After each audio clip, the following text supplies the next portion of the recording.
Fala, Coruja. No Brasil ou no exterior ainda? Tá me ouvindo bem aí?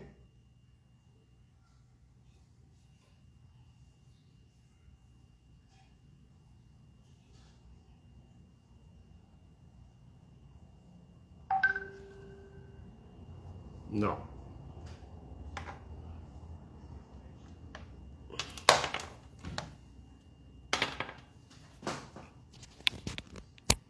Vamos trocar aqui o aparelhinho de som porque não está funcionando. Tu achou perfeito o áudio, mas para mim não deu isso.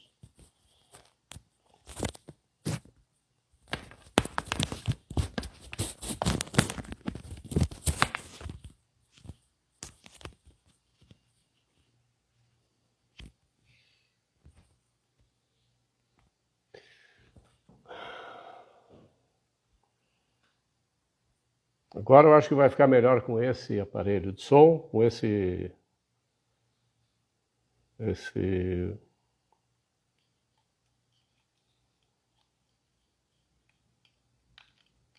earphone.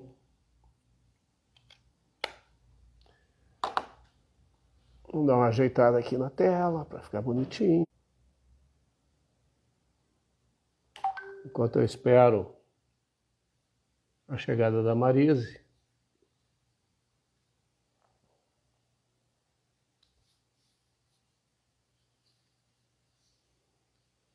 Vamos ver o que respondeu aqui. Coruja está na Turquia. Não vai mais voltar para o Brasil, então, é isso? Resolveu fazer o teu percurso na busca da liberdade? Não vai ser fácil, hein? Ainda mais por onde tu anda.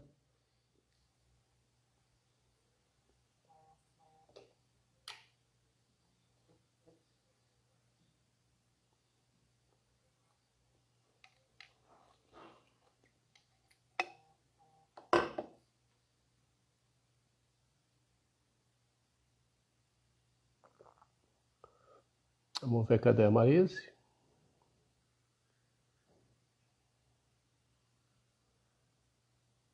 A live de hoje vai ser muito legal. Vamos ver o que eu consigo arrancar da Marise aí a respeito das coisas que ela conhece sobre o liberalismo, sobre o movimento liberal. Que ela conhece, eu tenho absoluta certeza. Vamos ver o que ela vai nos dizer. Assim que ela entrar aí.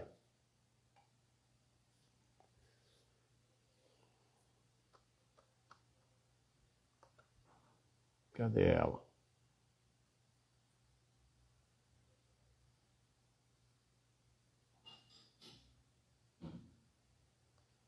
Aí o pessoal chegando, dado estima para variar. Minha irmã, é óbvio, né? Cláudia, tem que estar na assistência, senão não serve. A Paola, que eu estou tentando convencer para ver se ela faz uma live comigo. Tem muita coisa para contar para gente.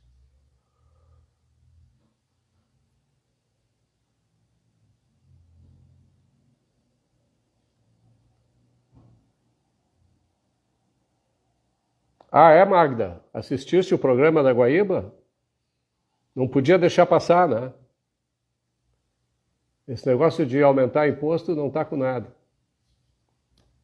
Legal, Paola. Quando tu quiseres e sempre que quiseres. Eu quero saber agora onde é que anda a Marise. Vamos ver aqui.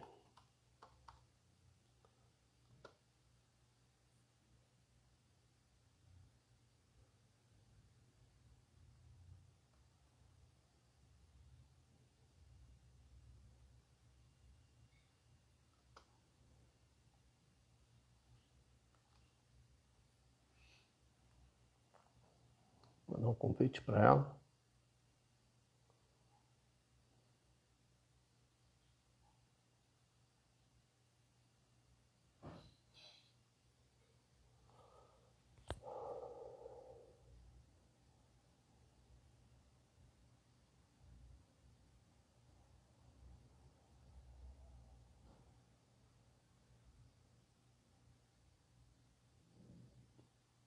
Tá aí a querida Marise. Agora a gente vai poder conversar sobre o que interessa. Também chegou a minha mãe, que é assistente assídua, a Anitinha.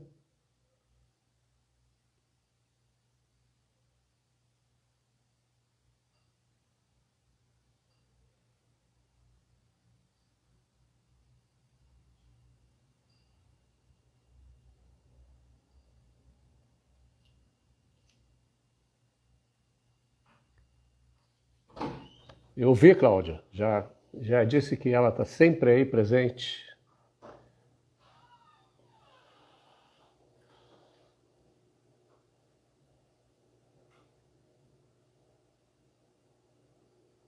Vamos convidar a Marisa agora.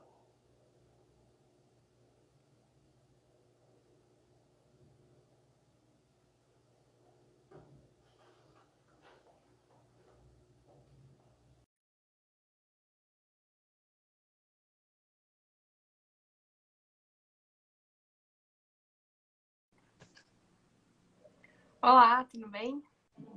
E aí, Marisa, tudo bom? Certo?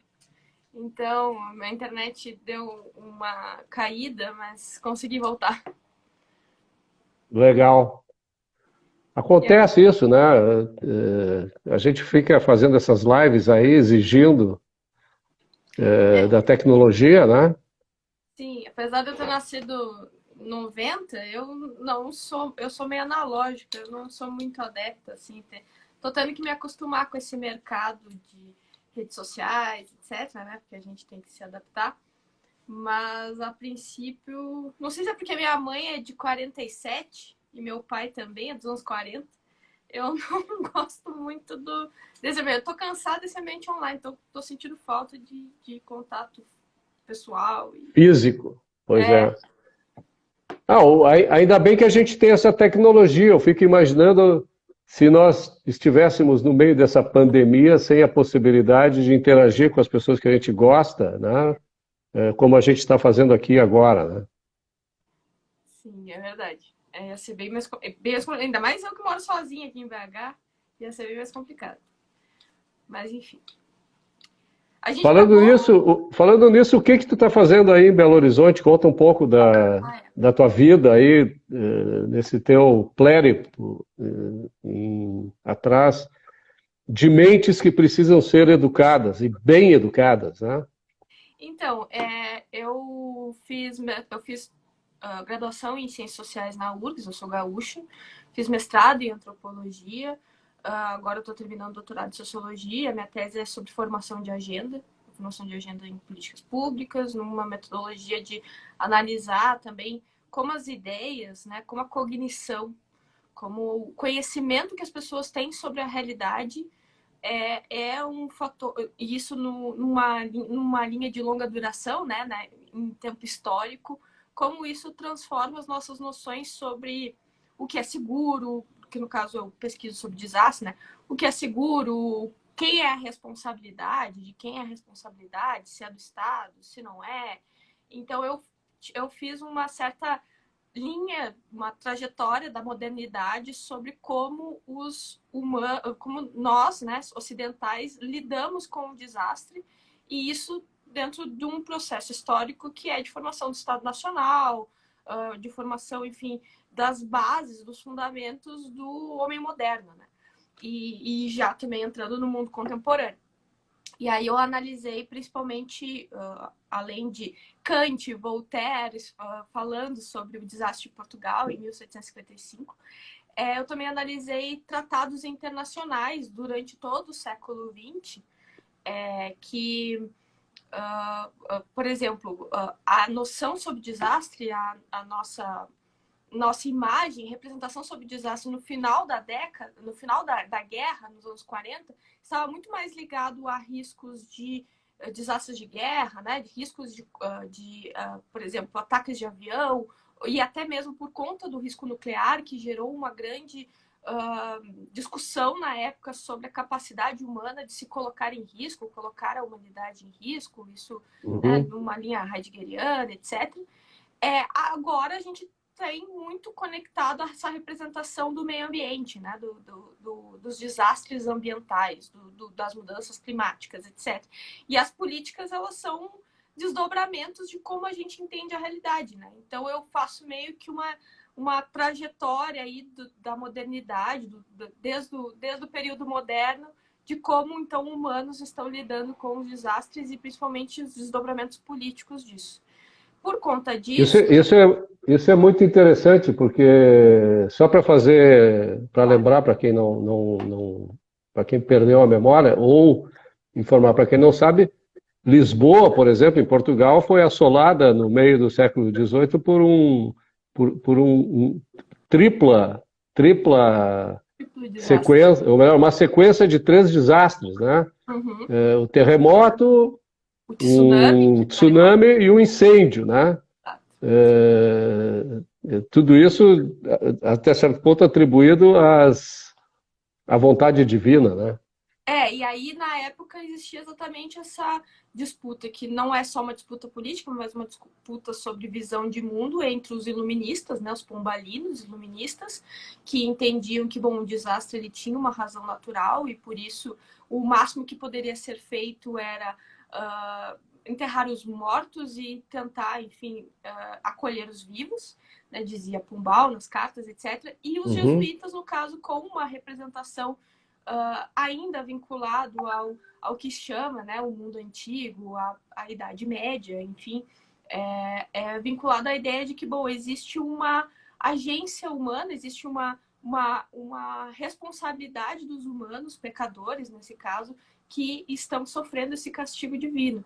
E isso vai delinear as próprias noções de, bom, na época, né, já as próprias noções de que o Estado era responsável ou não, até a gente chegar neste período hoje que tem toda uma outra ideia sobre prevenção de desastres, sobre o que o Estado é responsável, sobre o que nós somos responsáveis, e esses debates eles vão acontecendo, né, durante o tempo. E o mais interessante também desse desastre de Portugal de 1755 é que ele é um evento importante para a transformação das bases do pensamento moderno, porque ele deu a Kant, principalmente, vamos dizer, uma superação do cartesianismo, da certeza do cartesianismo, porque às vezes assim, as críticas contemporâneas ao pensamento moderno acreditam que os modernos eles são cartesianos, etc., e esquecem que ali no século XVIII o Kant, o próprio Hume, o Kant, eles estavam discutindo sobre as incertezas do conhecimento, sobre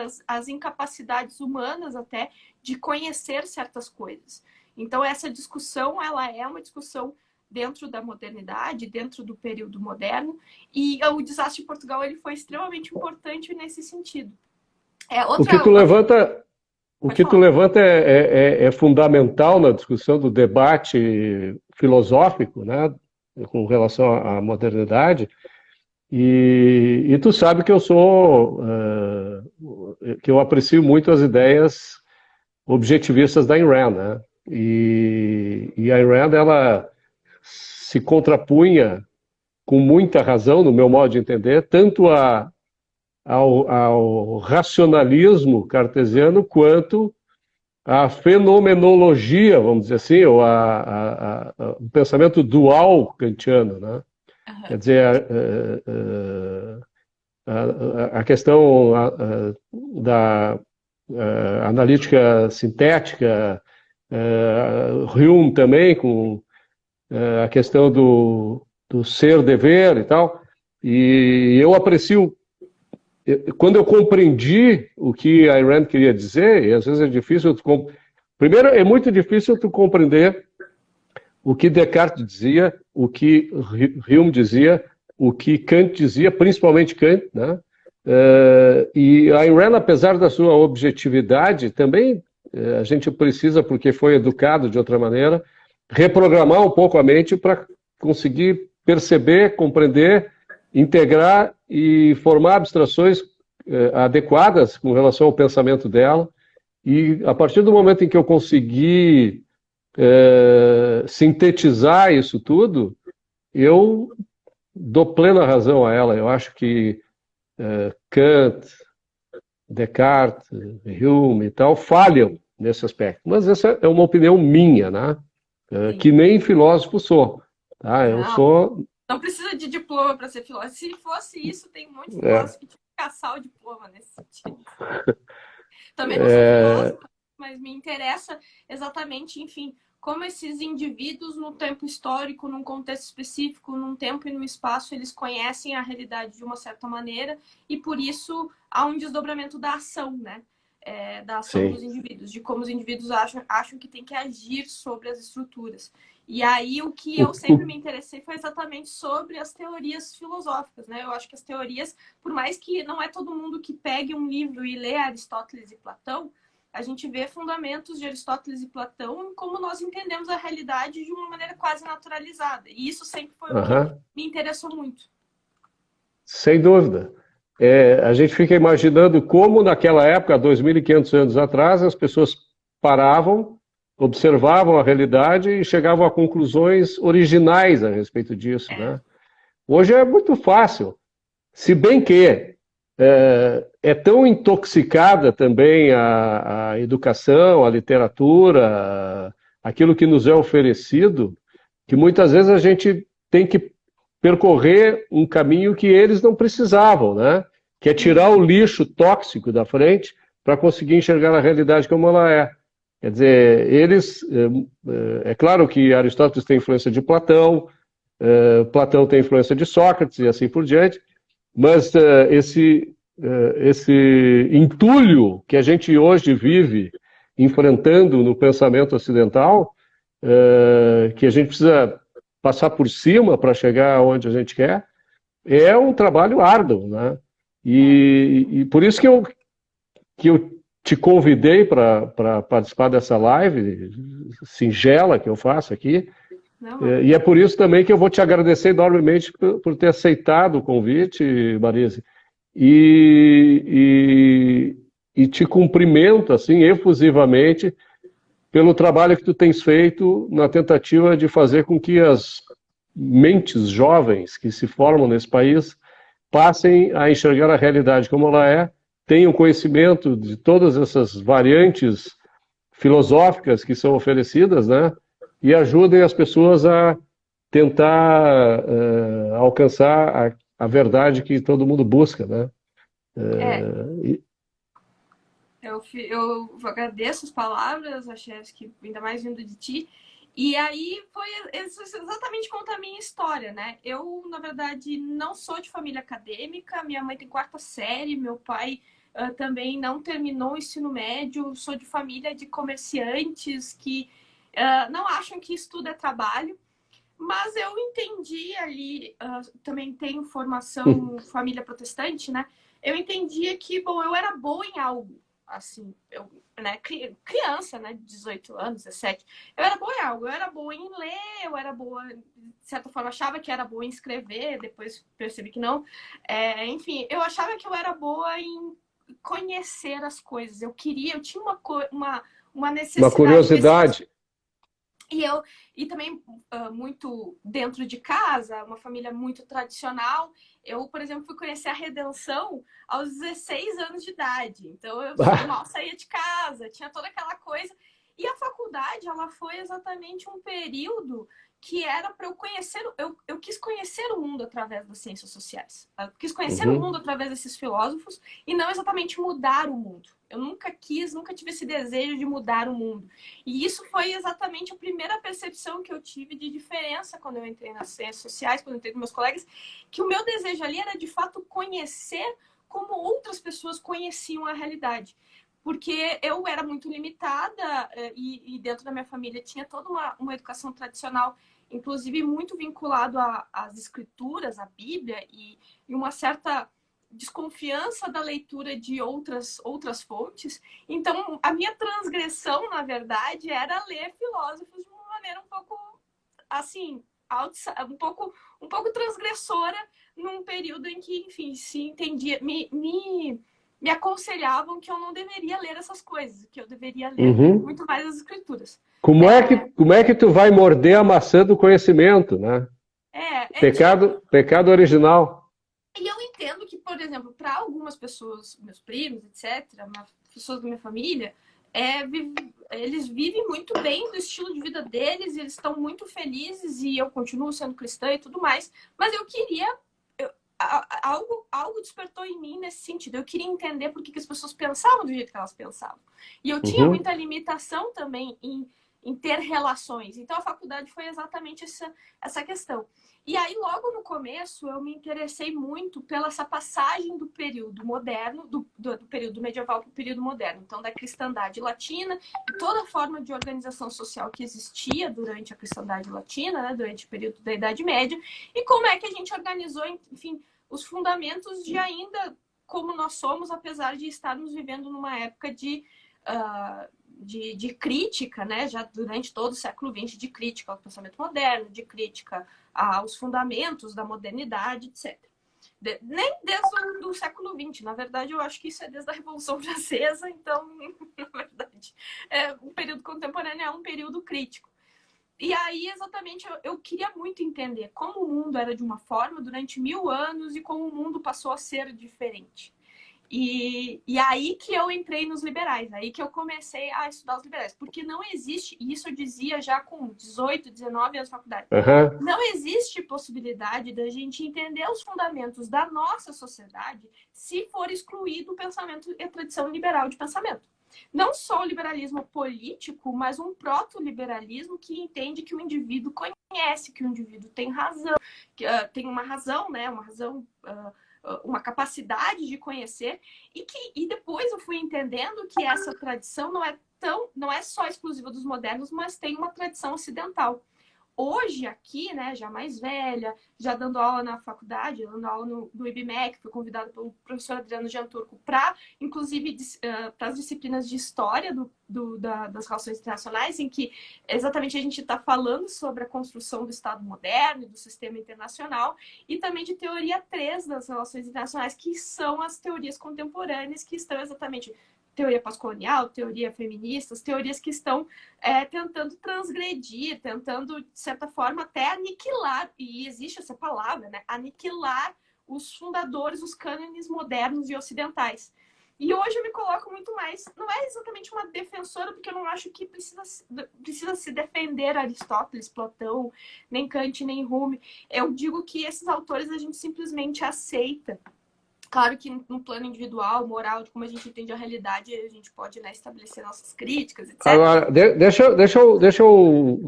vamos recompor aqui um pouco para a gente contextualizar o teu trabalho, tá? Porque a gente vê o seguinte, né? Tu falaste, por exemplo, nos jesuítas,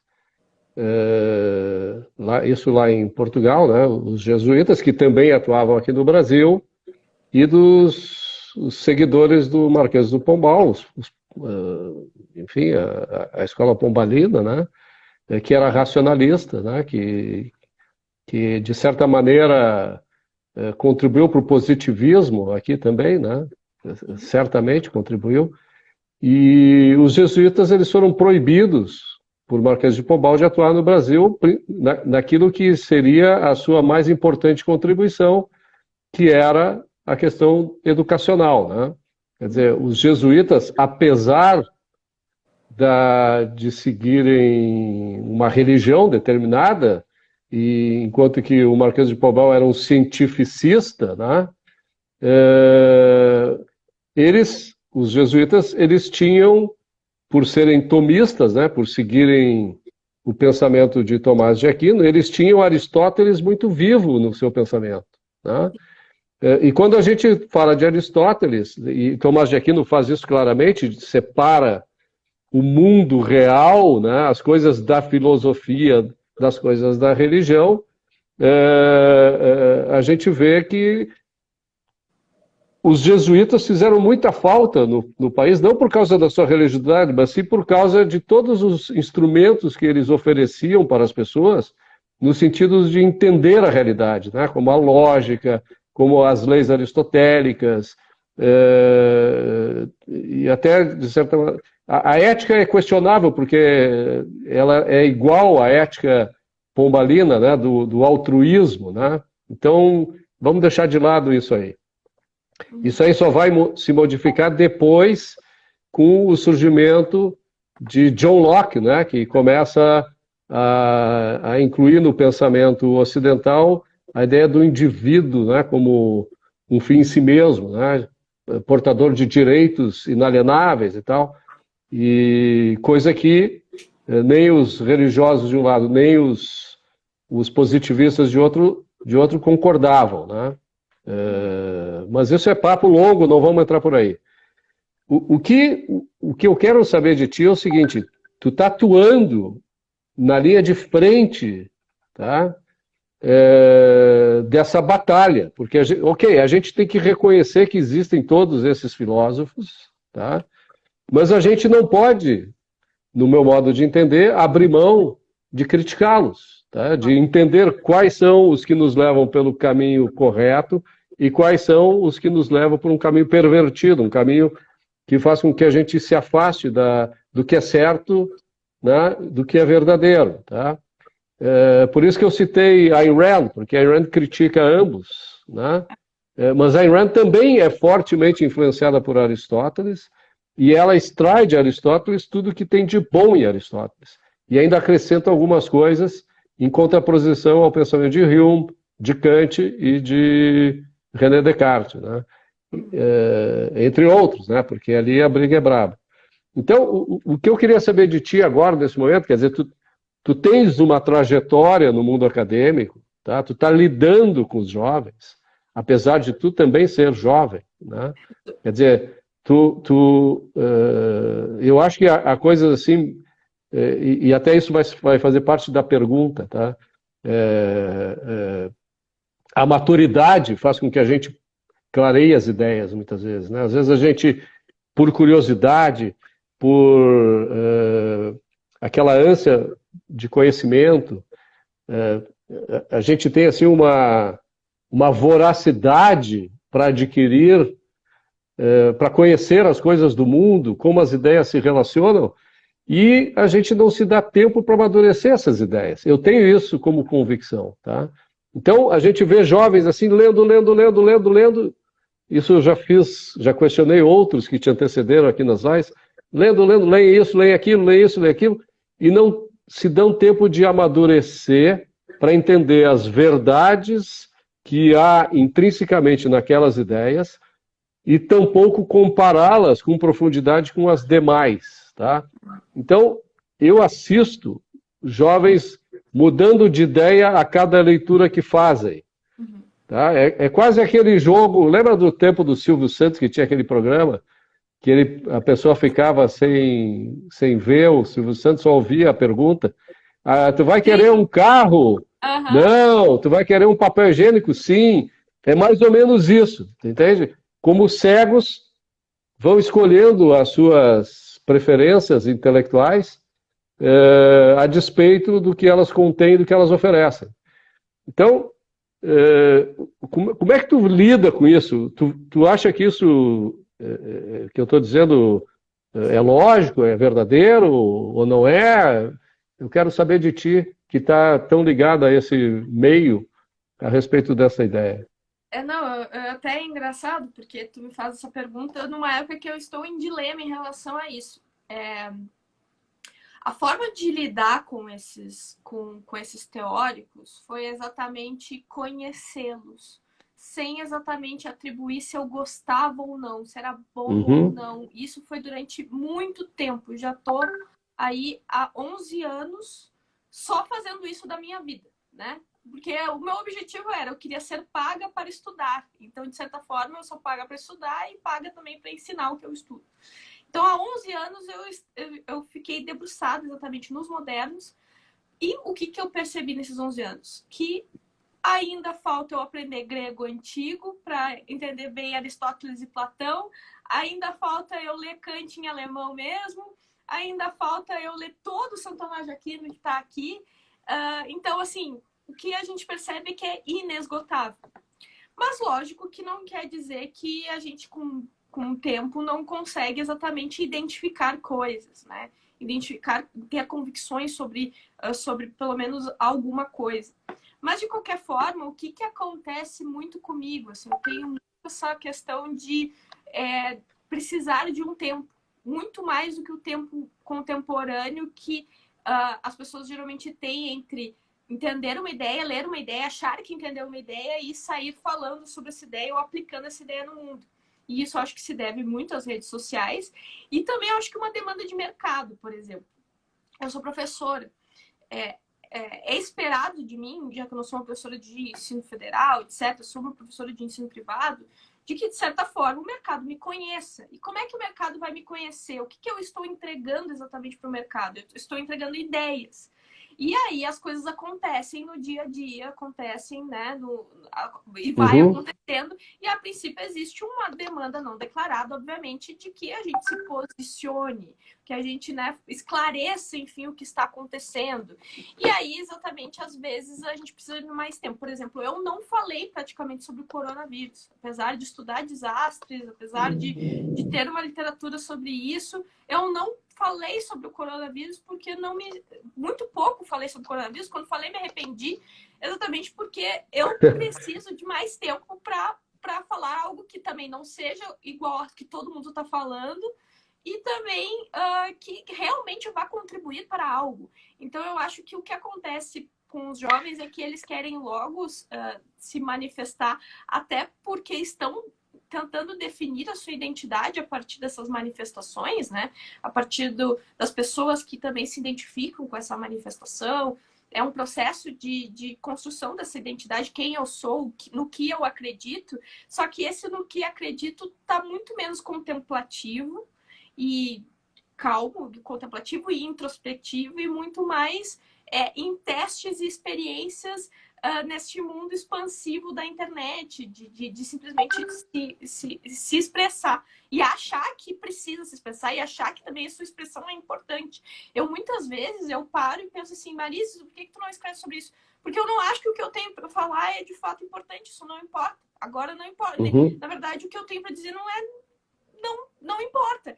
Eu, né, me questiono da importância de uma opinião minha. E acho que essa juventude, essa outra geração é uma geração muito ouvida, uma geração que está muito no centro do debate. Outro dia, inclusive, escrevi sobre isso. O quanto, por exemplo, uma geração que está pautando a agenda política nas redes sociais é um grupo de eleitores que está pautando, enfim, como as candidaturas também estão contemplando os eleitores, mas ao mesmo tempo não entendem como a democracia funciona, não entendem, por exemplo, ficam chorando porque o seu candidato não ganhou, mas esquece que a democracia tem divisão dos três poderes, que a princípio tem todo um poder representativo que exatamente está tentando acomodar interesses. E aí essas pessoas estão pautando a agenda sem entender exatamente quais são os axiomas, vamos dizer, da realidade. E aí eu acho agora, e reativo. Aqui o Rodrigo falou assim, parece menos contemplativo e mais reativo. Realmente, menos contemplativo e muito reativo. E muito numa ideia de se distinguir. Então, assim, se existe Bolsonaro e ele está falando que o céu é azul, eu logo vou dizer que o céu é vermelho e vice-versa. Né?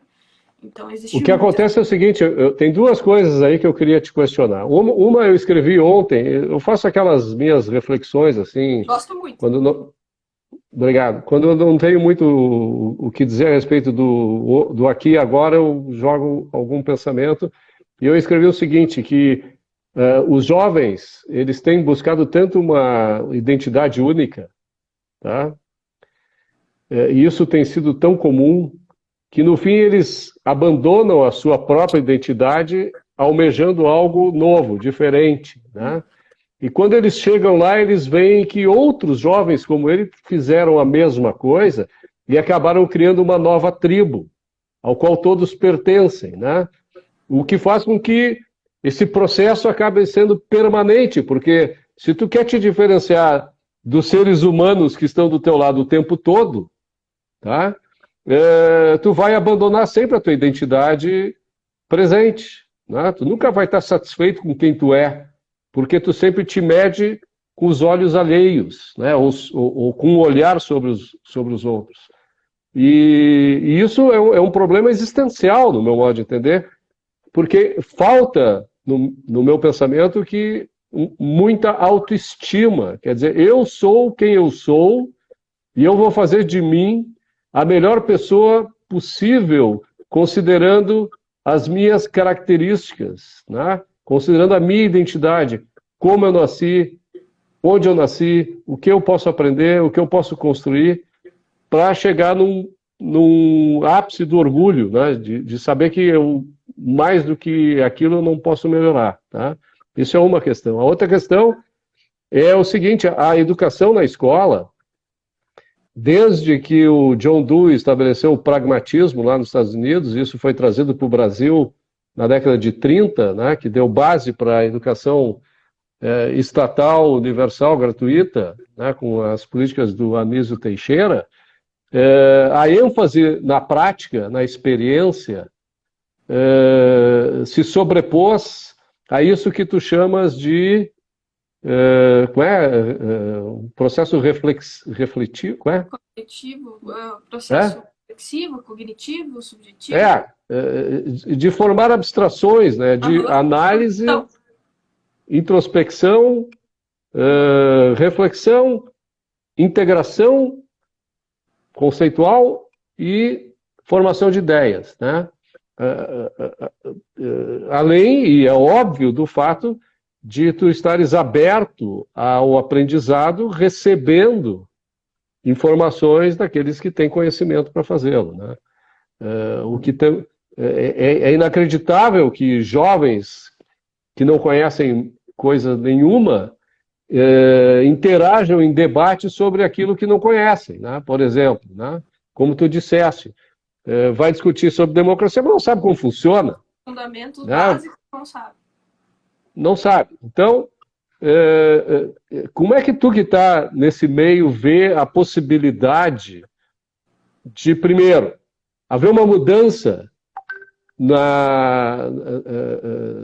nas relações entre os mestres e os discípulos, tá?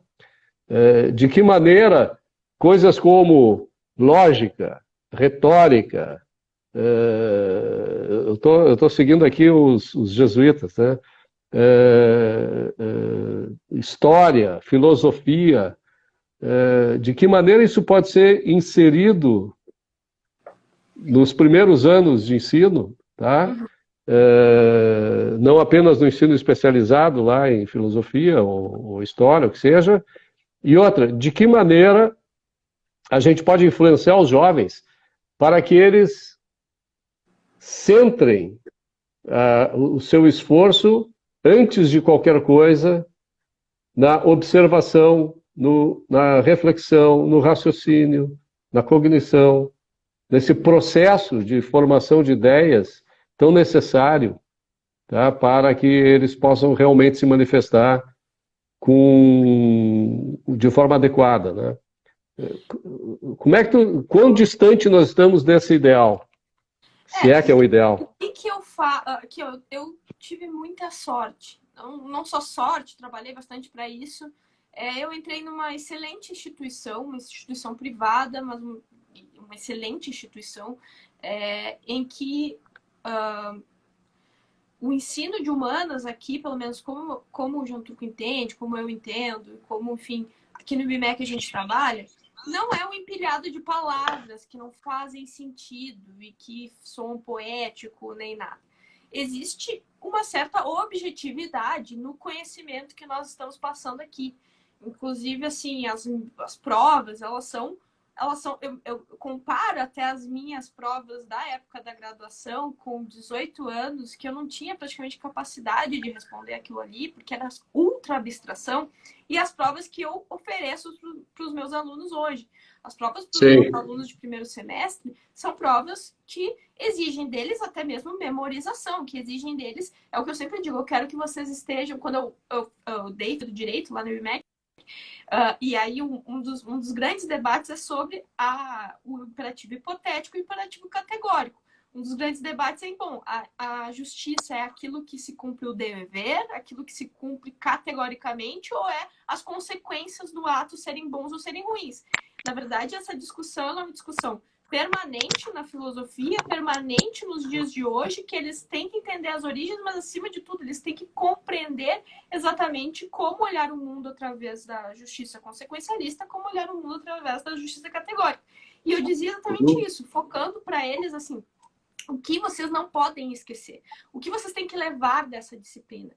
O que vocês têm que...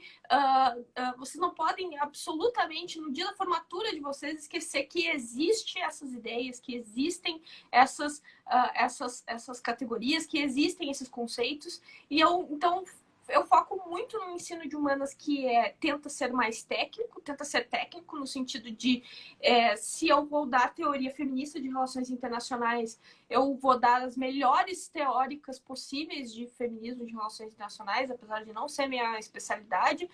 Eu vou explicar para eles exatamente como é que o feminismo entende a realidade, entende essa relação entre agente e estrutura, como é que ela entende indivíduo, como é que ela entende sociedade.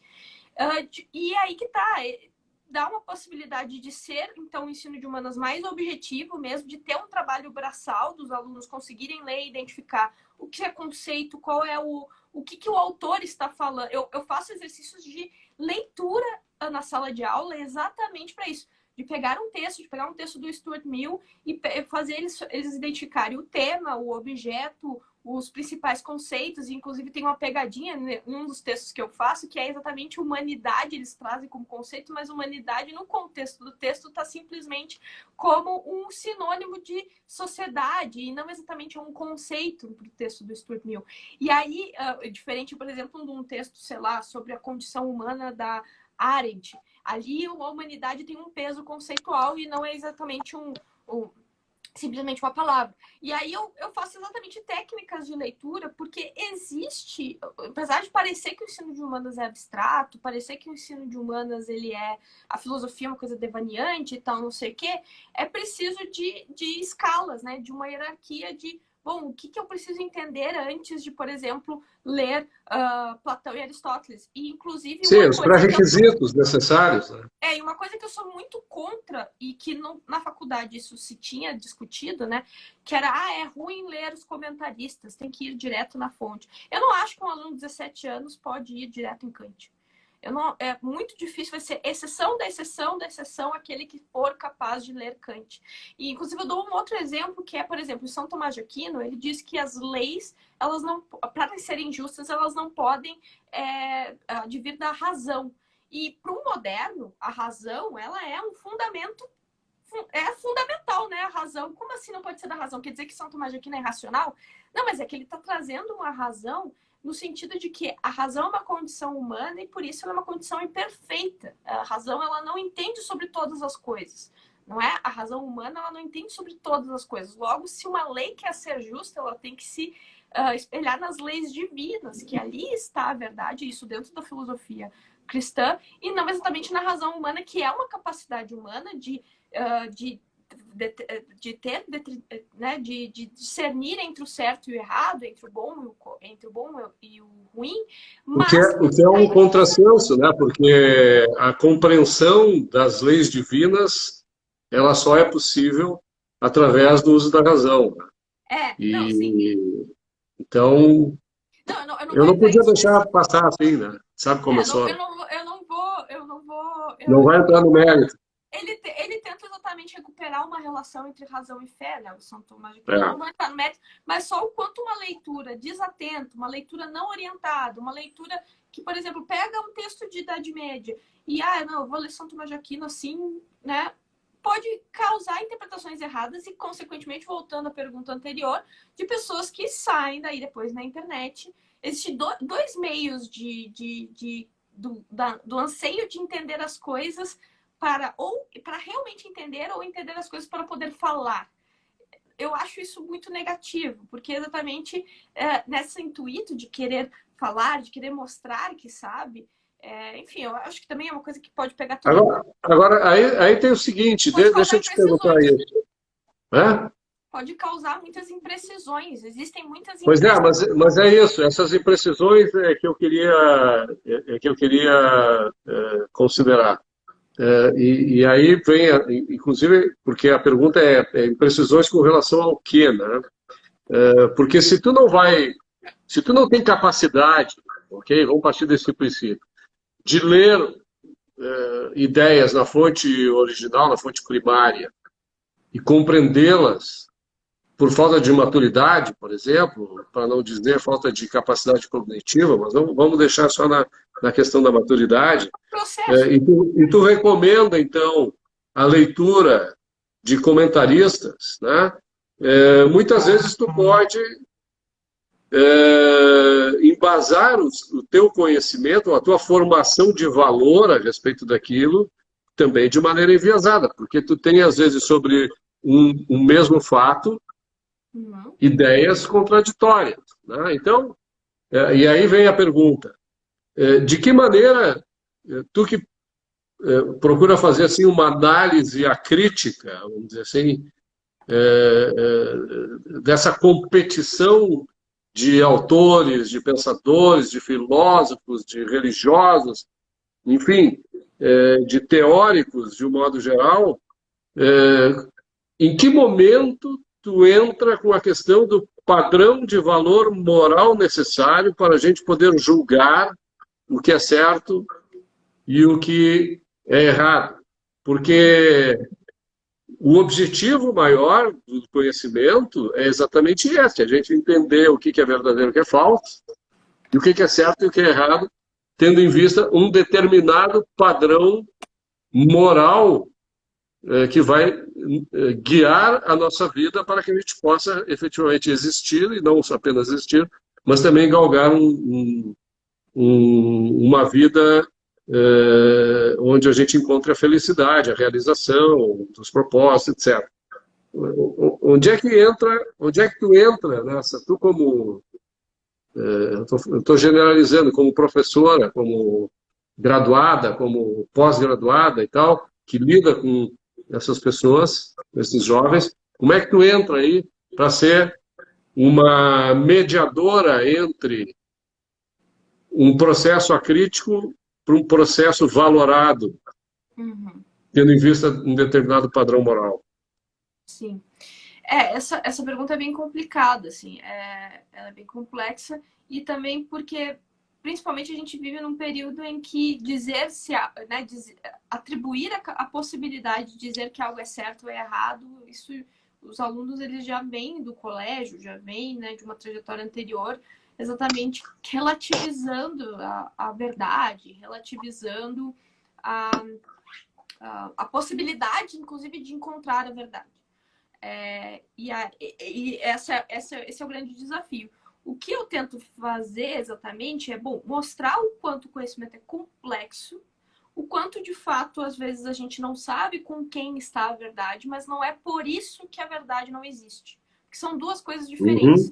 Dizer que a verdade não existe é uma ideia do qual eu sou contra, e já chego no começo das disciplinas exatamente impondo não, mas mostrando essa perspectiva. Mas dizer que a verdade, ela tem o sujeito e a realidade, eles têm uma relação super direta, e que é muito fácil entender os fatos, e é muito fácil entender a complexidade do mundo, aí eu acho que já é desonestidade, seria desonestidade da minha parte. E aí, claro, mostrar o mundo das ideias para eles, para mostrar o quanto elas são complexas. Claro que eu acredito que a incerteza, né, o ceticismo, a incerteza, ou ainda uma certa vigilância epistemológica, não faz exatamente a gente não ter convicção sobre as coisas, ou não exatamente não ser capaz de buscar a verdade. São duas coisas muito diferentes. Como eu lido com isso é exatamente mostrando para os alunos que a verdade existe, mas ela é difícil de alcançar, e de fato ela tem... às vezes a gente não sabe com quem ela está, mas não é por conta da complexidade do conhecimento, complexidade do mundo, a complexidade das coisas, a complexidade de compreensão, que a compreensão ela não é possível. Pelo contrário, a gente tem que lidar com essa compreensão como ela é, né? Complexa mesmo, difícil. Na realidade, o que tu está dizendo é o seguinte: não é necessário que haja onisciência para a gente alcançar a verdade, né? Exato. Porque tem coisas que são verdade, que a gente consegue compreender, identificar, testar e teorizar a respeito, né? E aquilo, até que se prove o contrário, eventualmente, né? Mas enquanto aquilo se provar daquela maneira, aquilo é a verdade, né? É como a inocência das pessoas, né? Até que se prove ao contrário, todo mundo é inocente, né? É, e parece que tem uma Talvez porque a estrutura. gente não conheça aquela pessoa suficientemente. A mesma Claro. coisa com relação aos fatos da realidade. Talvez a gente não conheça suficientemente para determinar que, ok, aquilo é a verdade definitiva, né? Uhum. Ou seja, a busca da verdade é um processo permanente no qual as coisas concretas da realidade é como uma cebola, vamos dizer assim, né? A gente vai descascando e vai descobrindo coisas novas a respeito dela, ou, de outra forma, a gente vai agregando camadas de conhecimentos superiores, né, que vai aumentando a nossa certeza a respeito das coisas que a gente analisou, testou, conferiu e corroborou com a ciência, com a lógica e tal. E muitas vezes esse processo dos jovens de quererem ser ativistas de imediato, né? Existe o apelo, a necessidade para a tomada de atalhos, né? E muitas vezes até crenças quase que religiosas, dogmáticas, né? Fazem com que abram mão do que seria razoável para defender determinadas ideias que já se provaram falsas, que já se provaram erradas, que já se provaram é, é, desumanas, inclusive, né? Uhum. Então, olha, esse teu trabalho aí, vou te contar, hein? É fogo, hein? O que eu posso dizer com, assim, diretamente, sendo muito objetiva para não ficar na abstração. Uma das, um dos recursos que eu tenho, um dos instrumentos pode existir várias interpretações sobre Marx, mas existe algo sobre Marx que simplesmente não é verdade, que se prova falso, que não diz Uhum. respeito ao que o Marx falou, não diz respeito ao onde o Marx estava, não diz respeito. É falso. Então tem um princípio de falsificação. Às vezes a gente não sabe qual é o comentarista de Marx ou qual é a vertente de Marx que é a verdade, que é de fato a intenção do sujeito Marx que estava escrevendo. E não só a gente não sabe, como é impossível saber a intenção dos sujeitos. A gente não lê mentes. A gente não lê mentes. Óbvio. Então, também eu sempre digo que é preciso que as perguntas sejam feitas dentro da realidade. Existem perguntas dentro das ciências humanas que elas são impossíveis de ser respondidas. A intenção do sujeito, como o sujeito pensa exatamente, a gente não tem como acessar. A gente só pode acessar a nossa consciência e olha lá, às vezes ainda é complicado a gente conseguir colocar isso em palavras. O que a gente pode acessar muitas vezes é como, enfim, as pessoas se comunicam, o significado que elas colocam, mas isso tudo é muito limitado. Então eu acho que a lógica da falsificação é muito boa. Porque por mais que exista várias vertentes sobre a verdade, existe algo ali que se prova falso. Então, assim, a democracia, existem vários teóricos sobre a democracia, mas existe algo que a democracia não é.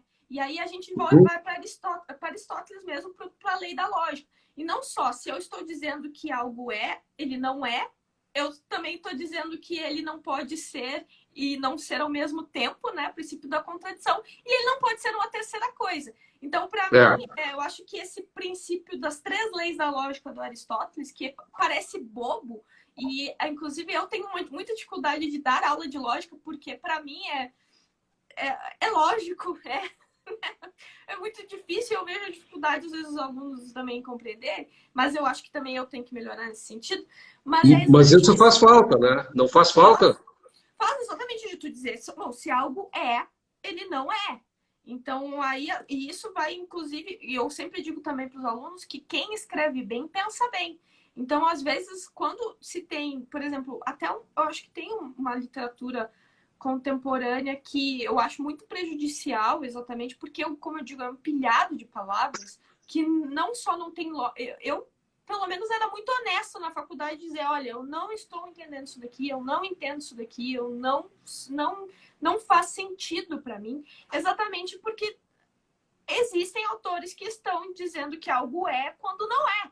Então, eu acho bem complicado isso. É uma tendência, a tendência é exatamente essa relativização da verdade, mas essa relativização não se trata exatamente de uma relativização no sentido de complexificação da verdade. Não, é realmente os sujeitos, os jesuítas e os pombalinos, eles pensavam diferente sobre o terremoto. Não se trata disso. Se trata de uma relativização, inclusive, que a verdade é possível, que até de quem se é, né? Enfim, e é o que eu sempre também digo também. A filosofia germânica, que é uma filosofia que entende uma relação entre sujeito e realidade um pouco diferente dos empiristas, bem diferente, na verdade, que entende de uma maneira mais sistemática, ou seja, existe uma relação direta entre sujeito e realidade. Existe o sujeito que conhece a realidade. Então, como é que a gente acessa a realidade? Através do nosso conhecimento. Mas, para essa filosofia clássica alemã de conhecimento, que inclusive toda germânica, austríaca, etc., não quer dizer que a realidade ela depende do conhecimento. A nossa Claro, a primazia é da realidade, não da consciência. Existe uma independência da realidade. Inclusive, o próprio construtivismo, que hoje eu não sei como direito, eu até hoje não sei ainda muito bem como é que se desdobrou nisso. O construtivismo clássico do construtivismo, o Berger, no caso. Explica o que é construtivismo antes de continuar. O que é o construtivismo? O construtivismo como... Tu acha que tu não vai dar aula aqui? Tu vai dar aula sim, não tem conversa. O construtivismo, de maneira banal, né, entende-se... Bom, existe uma construção da realidade que não se trata exatamente nem de uma questão orgânica, natural, da realidade que se impõe, mas sim a forma como os indivíduos conhecem a realidade vai muito dizer sobre a realidade em si, né? Então, o construtivismo, ele entende que, bom, existe uma relação entre sujeito e realidade que é intermediada pelo conhecimento. E esse conhecimento é capaz de construir a forma de como a gente entende a realidade. Como é entendido no meio banal do construtivismo é que a realidade depende dessa construção.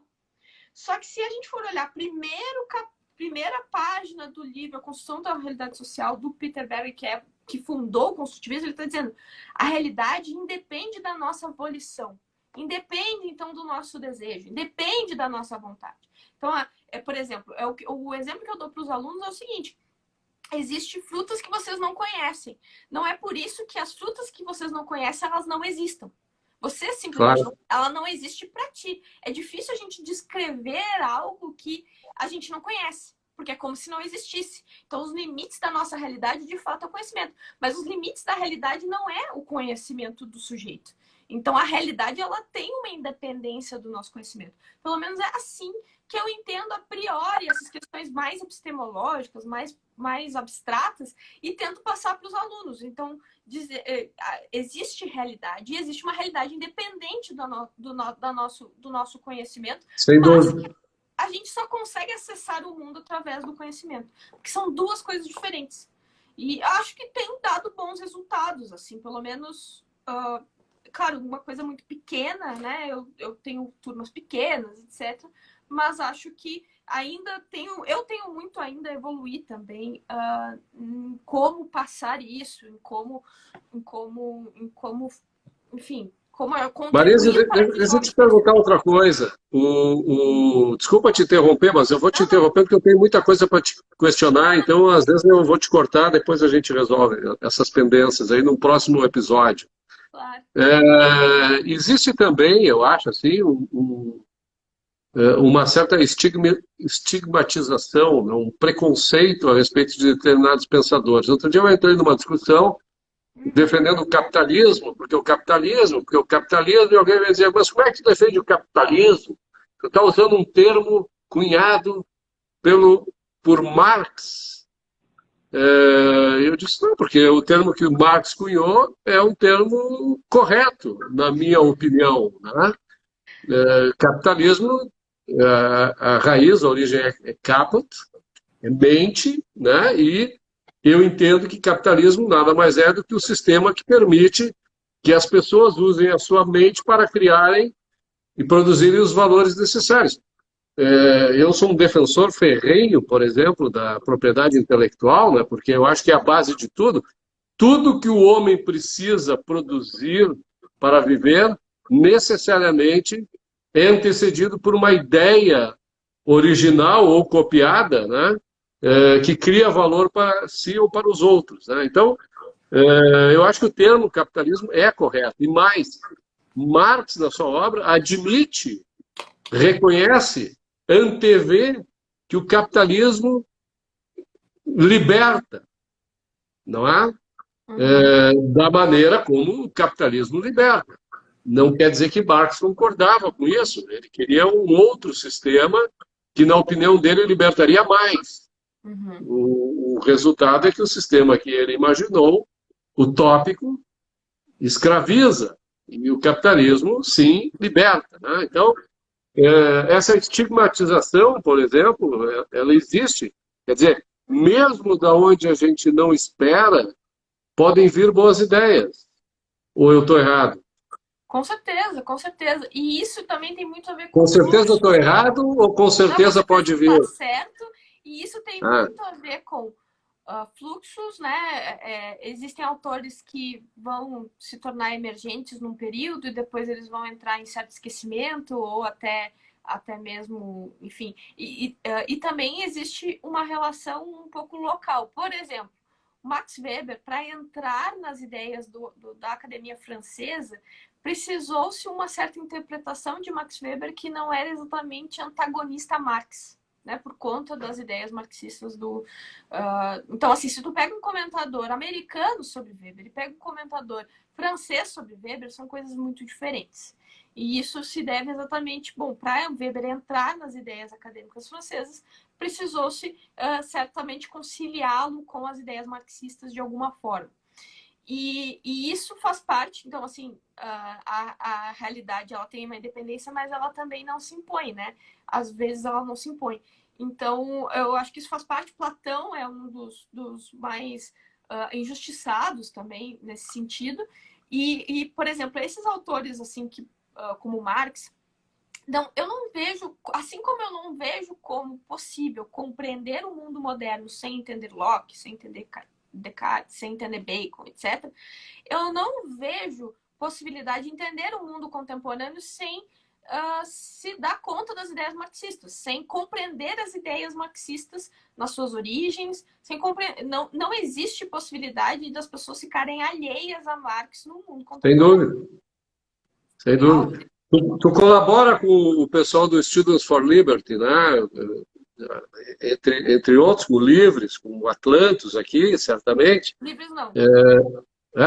O Livres não. Ah, tu não colabora com o Livres? Não. Nunca colaborou? Não, já colaborei, mas o Livres tá. Então tu colaborasse com... Eu imaginei que não estavas colaborando mais, por razões óbvias, mas vamos lá.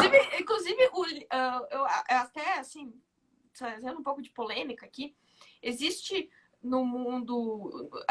esse tipo de coisa está acontecendo agora.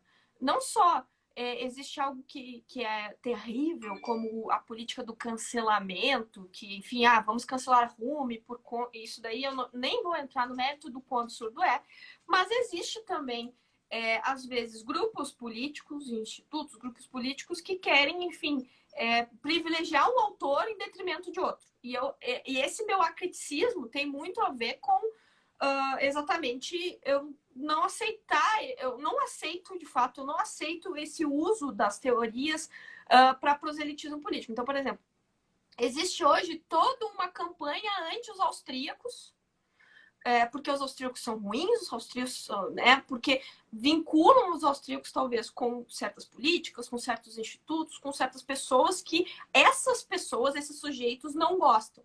Logo, então, eles também não gostam. Só para esclarecer, quem não sabe o que são os austríacos, são os seguidores da Escola Austríaca de Economia, né, que tem uma linha de pensamento clássico. Aí existe um movimento que eu vejo em alguns movimentos sociais, assim como o Livres mesmo, menos Mises e mais Stuart Mill. Olha, é um absurdo falar isso. Primeiro que o Mises está no começo do século XX, ele, inclusive, nesse sentido, o Mises é muito menos positivista do que o Stuart Mill. O Mises está, enfim, está dentro de um contexto totalmente diferente da física contemporânea, já de um pós-incertezas, já de revolução das incertezas em 1927. O Mises está inserido num contexto tão específico que reduzir o Mises, que tem uma densidade epistemológica, não é só os 6 lições, há algo que, enfim, as pessoas vão refutar sem nunca ter lido a ação humana. Eu acho isso muito equivocado. E, inclusive, não perder o Stuart Mill no seu próprio contexto do século XIX. Né, das limitações dos teóricos do século XIX. Inclusive, eu mesmo entrei numa discussão sobre Stuart Mill a respeito da defesa que Stuart Mill fazia de que as pessoas não podem violar a integridade física dos outros. As pessoas interpretaram isso como uma carta branca para o governo poder obrigar as pessoas a serem vacinadas. Quer dizer, quem usa Stuart Mill para defender isso não entende Stuart Mill. Exatamente. Não entende.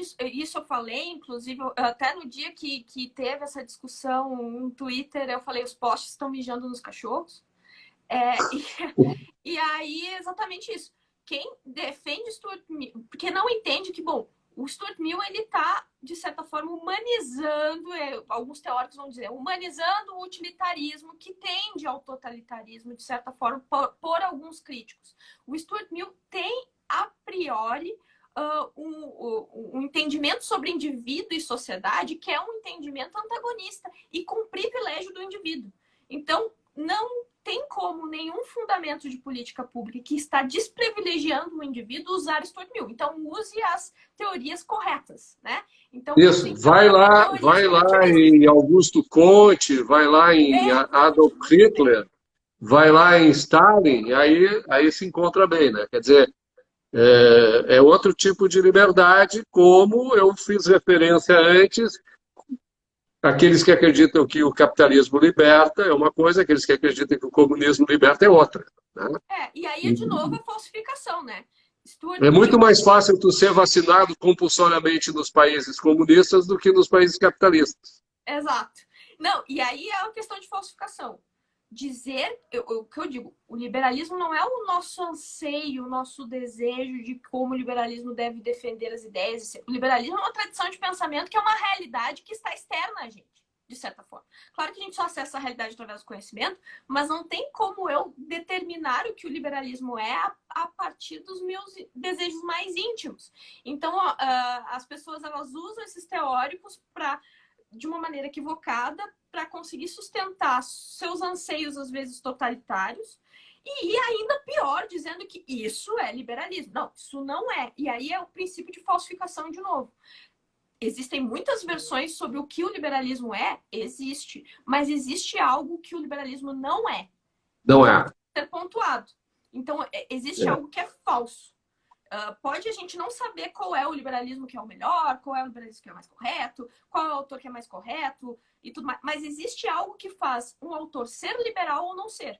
E aí, o que eu sempre digo está vinculado a uma tradição ocidental de pensamento, tem uma relação entre indivíduo e sociedade de distinção, entre a ideia do indivíduo e do coletivo, ele é distinto e, de certa forma, na maioria dos teóricos, antagônico. Então, está vinculado a uma tradição de pensamento que tem esse princípio do indivíduo, que, se for corrompido, não se trata de liberalismo. Sem dúvida.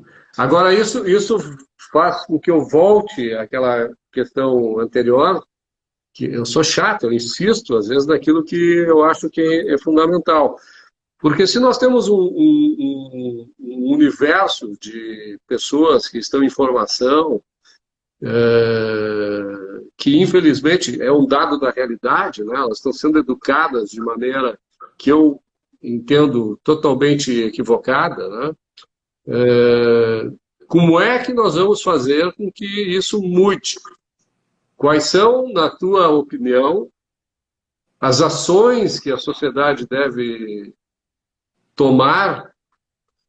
Obviamente, aquelas que incluem, por exemplo, de tirar o Estado da gestão da educação, entre outras coisas, quais são, de uma maneira hierárquica, em termos de importância, quais são as ações que tu prescreveria para libertar os jovens, torná-los mais independentes do pensamento oficial, que, via de regra, estabelece padrões morais inadequados para que a gente possa viver como a gente gostaria em sociedade. Então, Baseado na tua experiência, é óbvio, né? Eu acho que essa é uma pergunta que eu ainda estou buscando a resposta. Muito mais nem o que deve ser feito, mas o que eu posso fazer, né? Até porque tem os limites da minha ação e eu não acredito em projetos homogênicos, em projetos macro que vão, enfim, ter uma ação, enfim... eu não acredito muito nesses grandes projetos, eu acredito muito na minha capacidade de ação, que pode ser limitada, mas ainda é uma capacidade de ação. Então, eu penso muito no que eu posso fazer, né? E aí, claro, eu acho que às vezes essa ideia abstrata de que a educação é importante, eu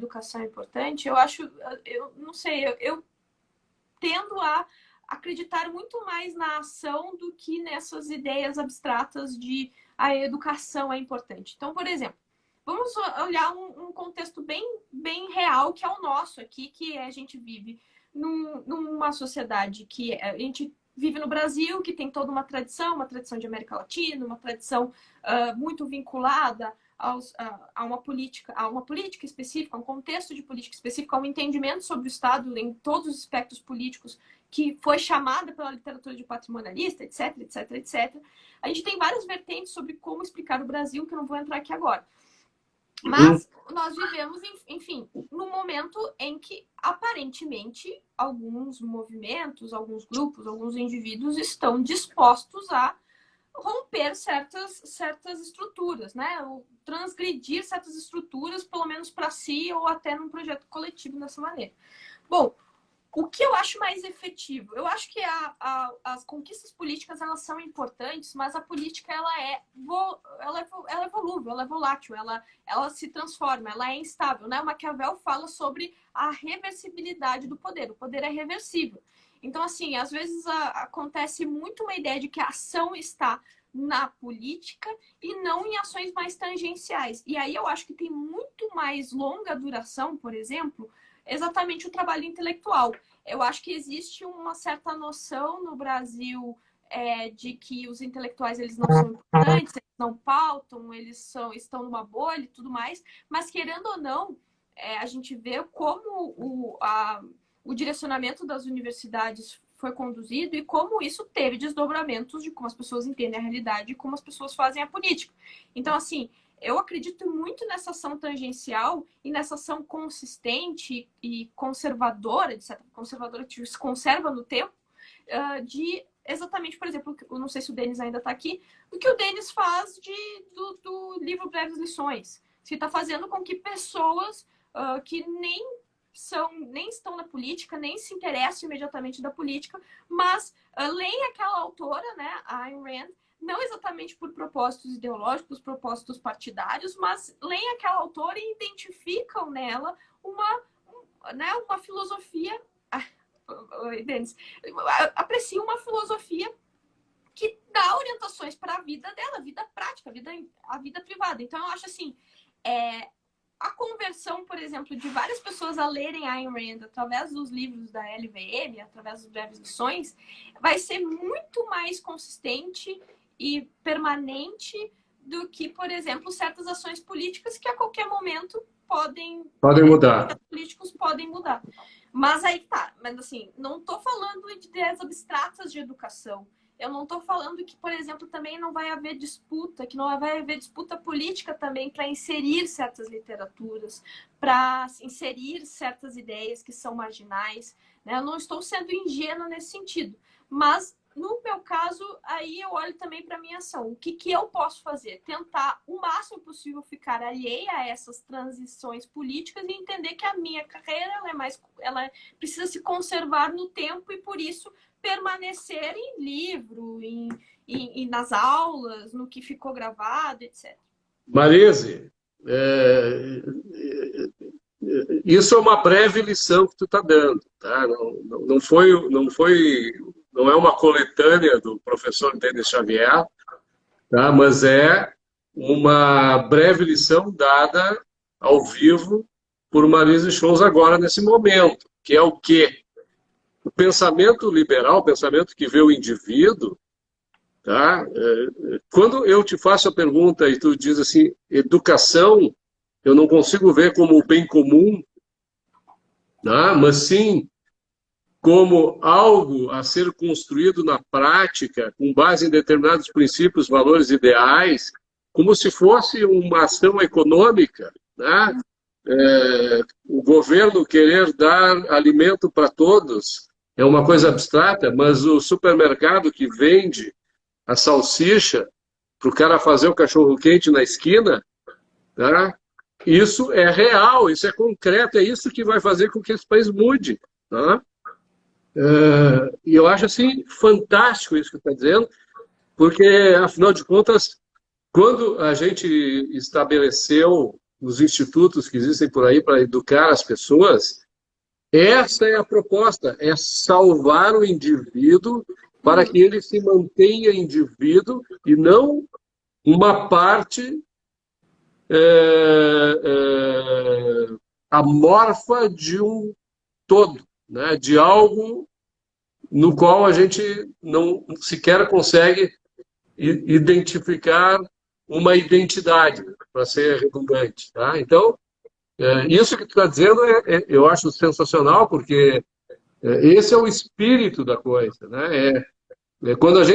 Quando eu vejo assim, nós precisamos tirar o governo da educação, significa exatamente isso. Apesar do governo ter na mão a educação, apesar do governo interferir tanto na economia, apesar do governo interferir tanto nas nossas vidas, nós precisamos tirar o governo das nossas vidas por iniciativa própria.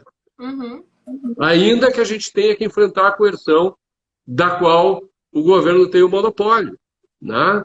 Então, é preciso que se crie inteligência suficiente para estabelecer ações dentro da sociedade, ações privadas, ações coletivas, formadas por indivíduos que prezam a liberdade e a independência, para que seja possível as pessoas se libertarem desta coisa horrenda que é o coletivismo estatista, que é, na realidade, o que a gente está enfrentando. Né? E eu sou muito cética com, por exemplo, eu escolhi ser intelectual, mas eu não acho que esse é o único caminho, no sentido de que, bom, as pessoas, elas são liberais, ou são... Antes de ser liberal, que o mais importante não é nem a liberdade, é o atributo do indivíduo. Elas se entendem como indivíduos que têm uma agência sobre as estruturas sociais.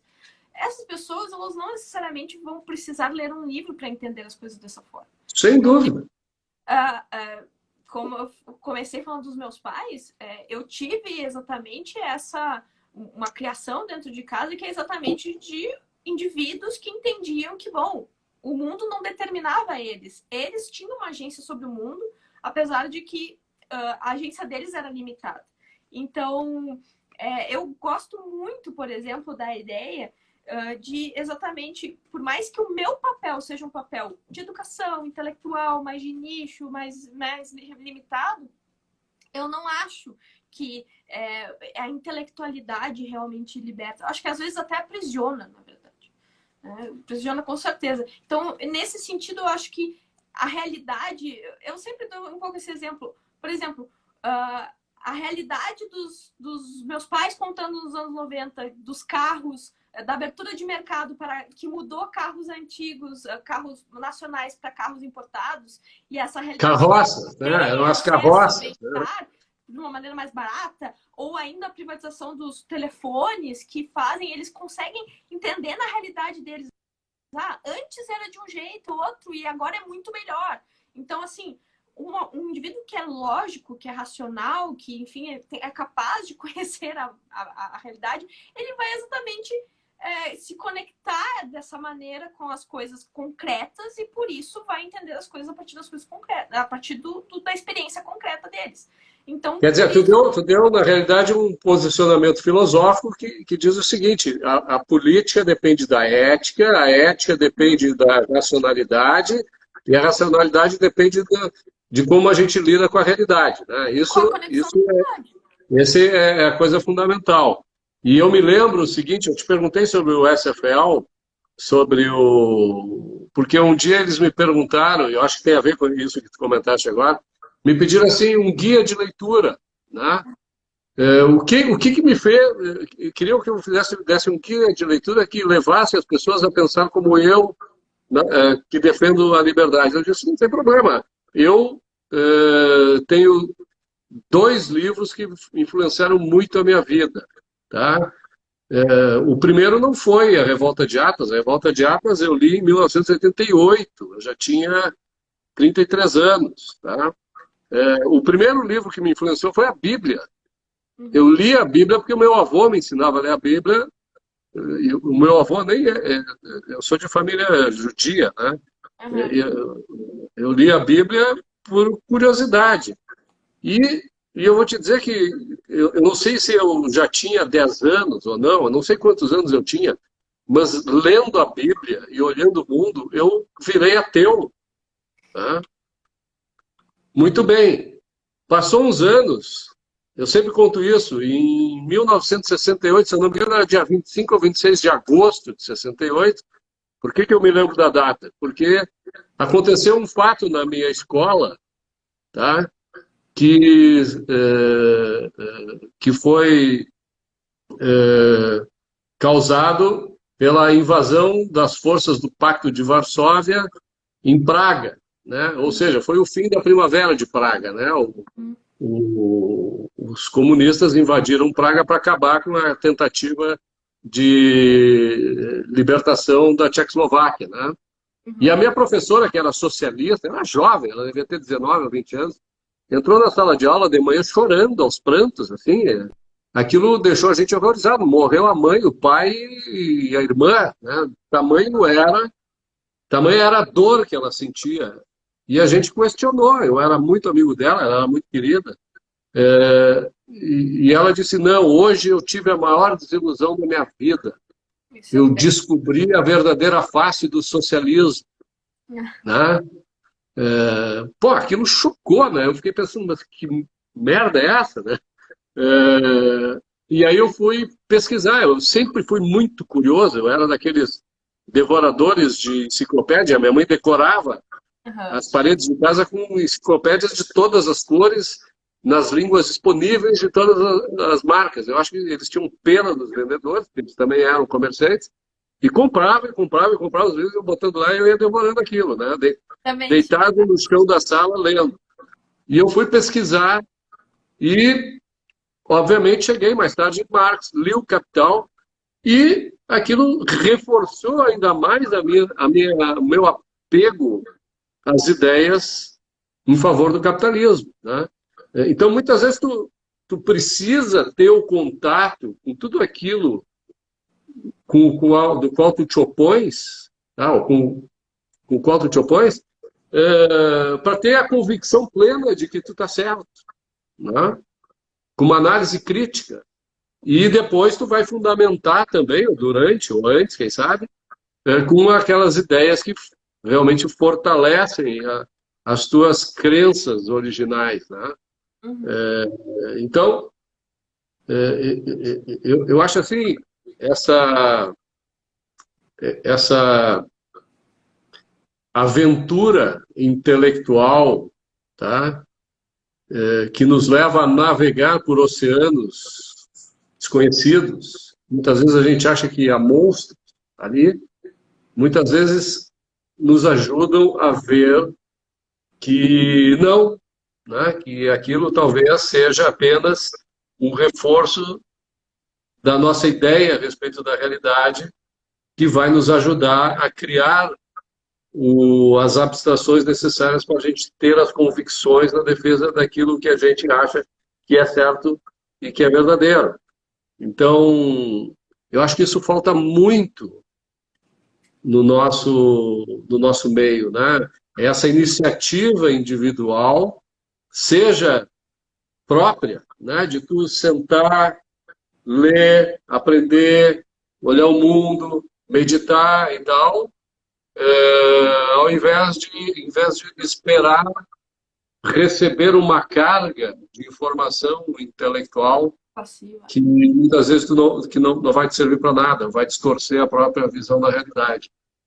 Eu acho que nesse ponto a experiência, né, a vida prática, ela é extremamente importante. Eu acho que os bons resultados que eu tive, e muitas pessoas me procuram porque querem seguir carreira acadêmica, e os bons resultados que eu tive teve a ver com eu entender a carreira acadêmica como um trabalho como qualquer outro.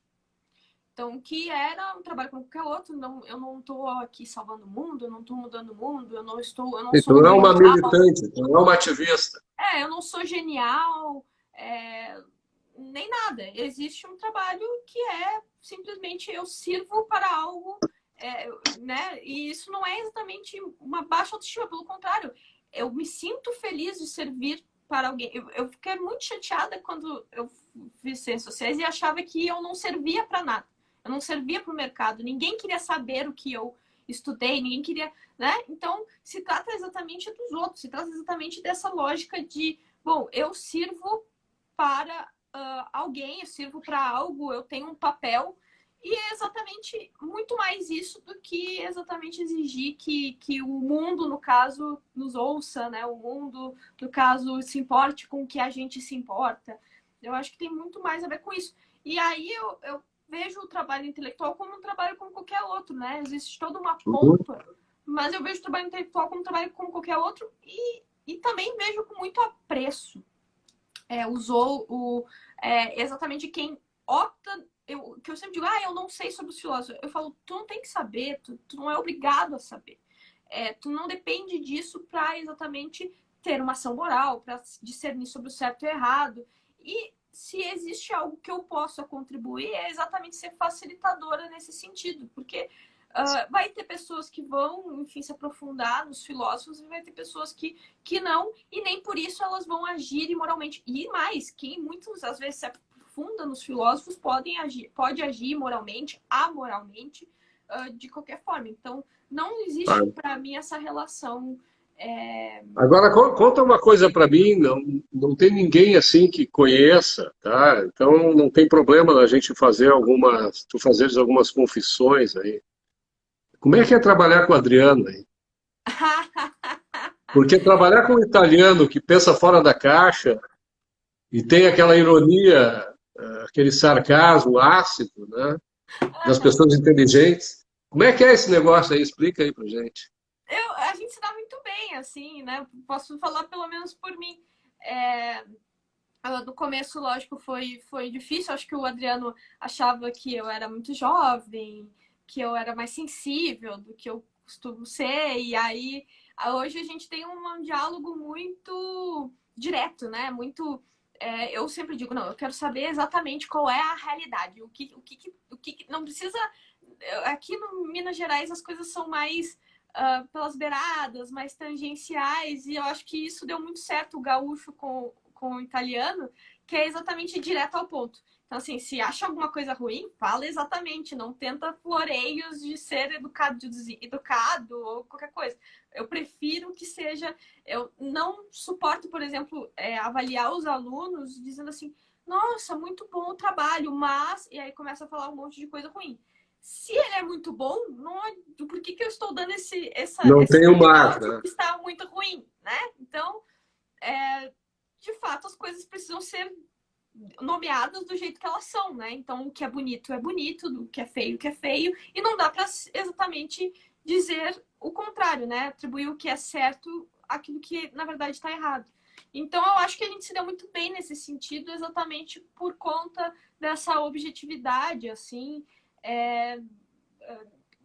Assim, eu gosto muito e ele também se identificou muito pelo fato de que ele também começou com a idade que eu comecei, 28, 27 anos, né, de ser professor, e ele me acolheu muito nesse sentido, assim, para exatamente, apesar da gente ser muito diferente, exatamente poder me desenvolver como professora. Ainda preciso muito, eu só estou 2 anos aqui, e ele apostou em mim, porque na verdade eu tinha pouca experiência antes, né? Eu tinha experiência um pouco lá na PUC, num seminário de filosofia que eu organizava, através do Atlantis, inclusive, mas era pouca experiência, né?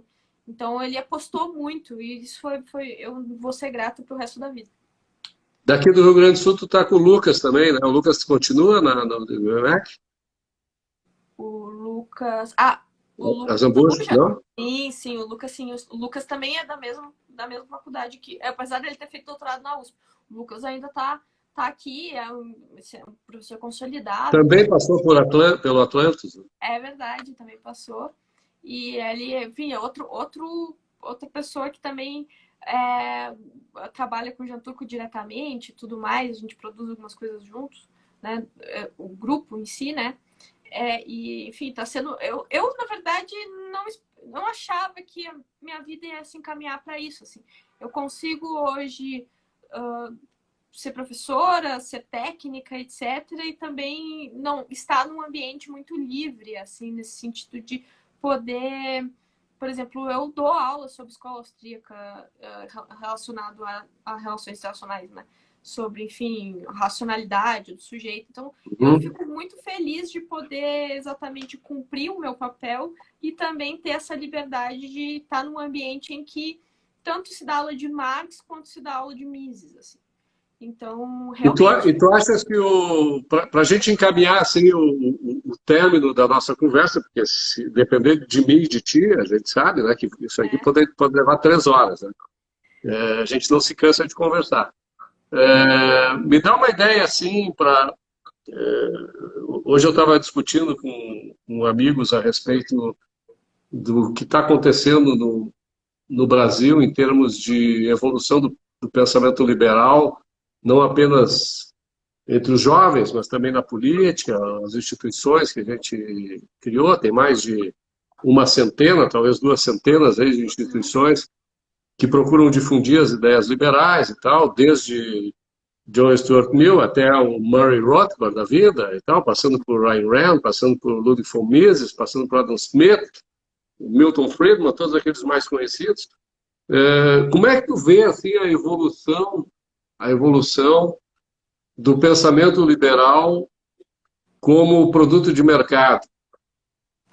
As pessoas estão comprando essa ideia e essa ideia ela vai um dia, quem sabe, ter hegemonia no mercado ou continuaremos ainda por muito tempo acreditando nas ideias coletivistas estatistas como as ideias marxistas, do comunismo, fascistas, ou nazistas, ou social-democratas, ou todos esses caras que querem controlar a nossa vida.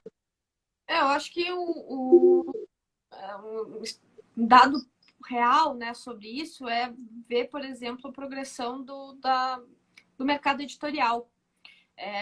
Quando eu entrei na faculdade, era muito mais difícil acesso a esses livros, era muito mais difícil, inclusive, acesso em português desses livros, etc. E hoje a gente tem um movimento de mercado e uma ampliação, no caso, editorialmente, né? Porque o que eu sempre digo, existe a ideia de doutrinação, não existe nenhum robô que está fazendo com que um grupo doutrine. É a visão de mundo dos professores. Então, assim, é por isso que não adianta tentar combater com política também totalitária, coletiva, exatamente porque você vai estar intervindo no mundo privado dele, que é como ele entende a realidade.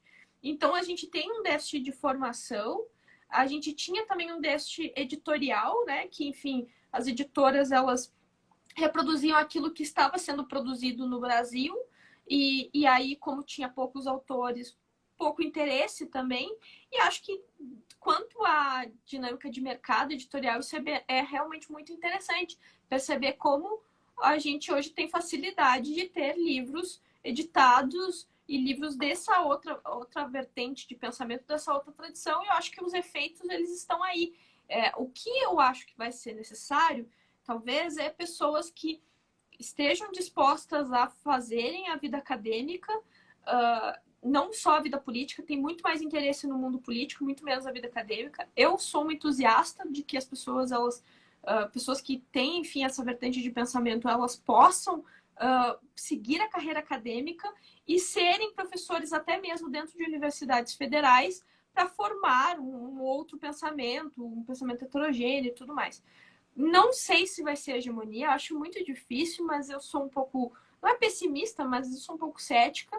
Mas só de não haver a hegemonia que existia antes já é grande coisa, né? Eu tenho vários colegas, assim, alguns não me seguem, não gostam, né? Não gostam da minha cara e tudo mais.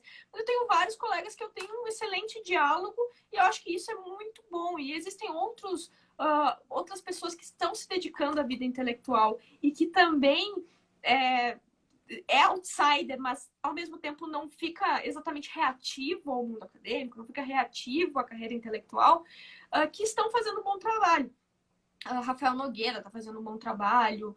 Enfim, existem aí pessoas, o Denis, então acho que eu todo dia, toda semana ouço alguém dizendo assim, eu quero fazer doutorado com o Denis, quero fazer mestrado com o Denis, então ele está sendo um ponto importante também. Exatamente a gente. Rafael Nogueira é de que instituição? Rafael Nogueira hoje é presidente da Biblioteca Nacional, mas ele faz doutorado em História. E é um intelectual assíduo, assim. Tu sabe que uma das coisas que eu percebi a partir do momento em que a gente desenvolveu o trabalho do Atlantis, mais especificamente, foi o seguinte: muitos professores que defendiam que ensinavam e davam ênfase a autores liberais na economia, por exemplo, eles sempre viveram momentos de ostracismo na universidade. Tá?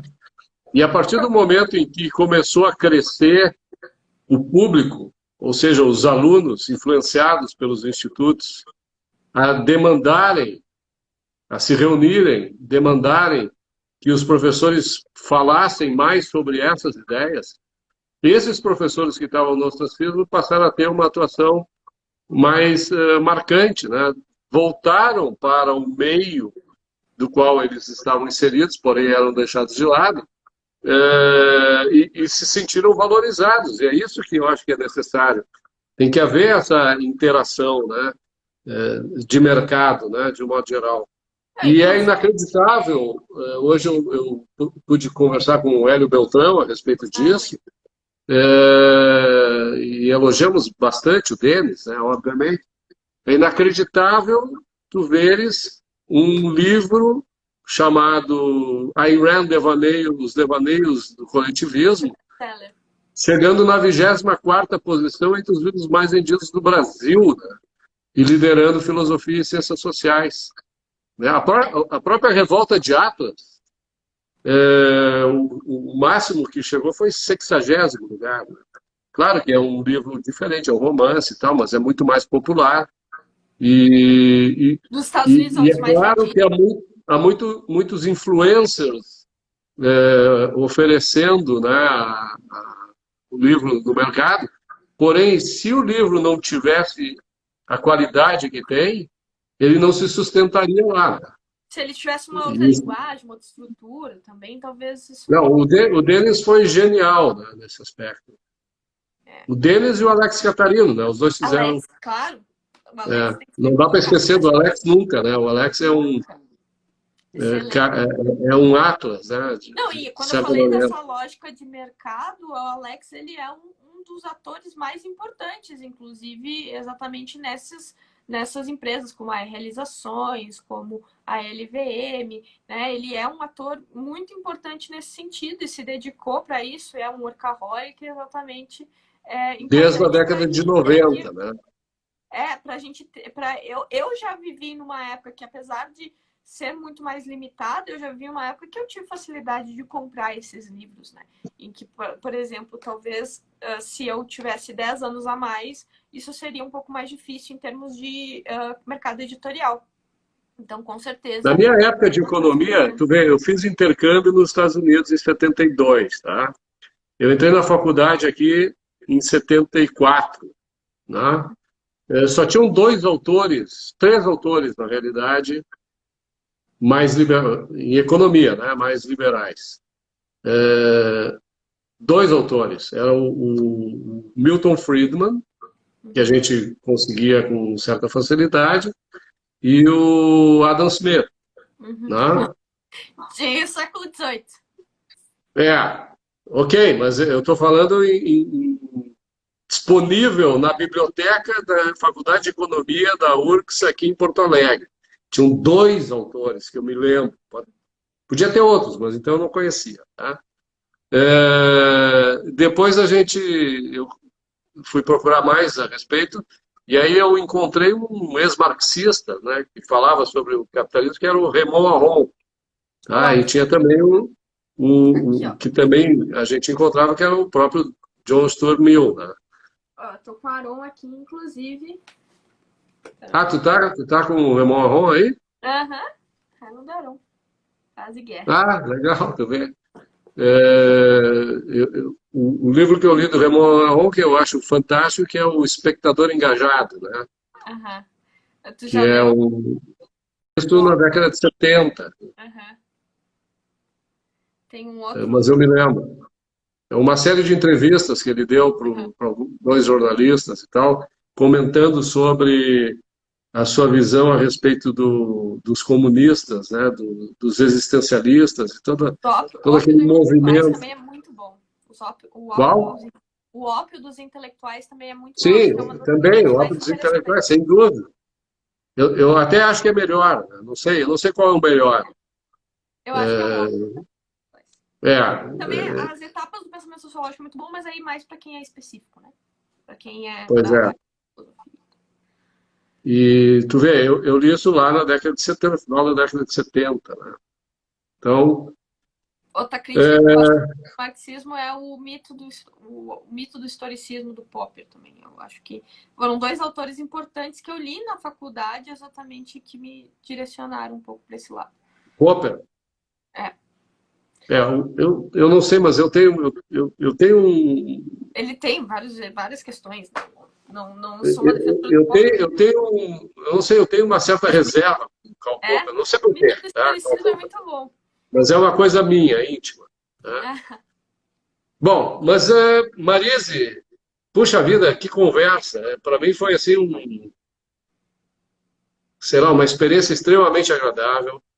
Tá? Tu sabe que eu confio enormemente no teu trabalho, tem colaborado muito com esta visão de que as coisas precisam ser, a sopa precisa ser tomada pelas beiradas, né? É. E o Instituto Atlantos aqui te deve muito com relação a isso e todos os jovens que participaram dele, né? Eu acho que a tua influência sempre foi positiva.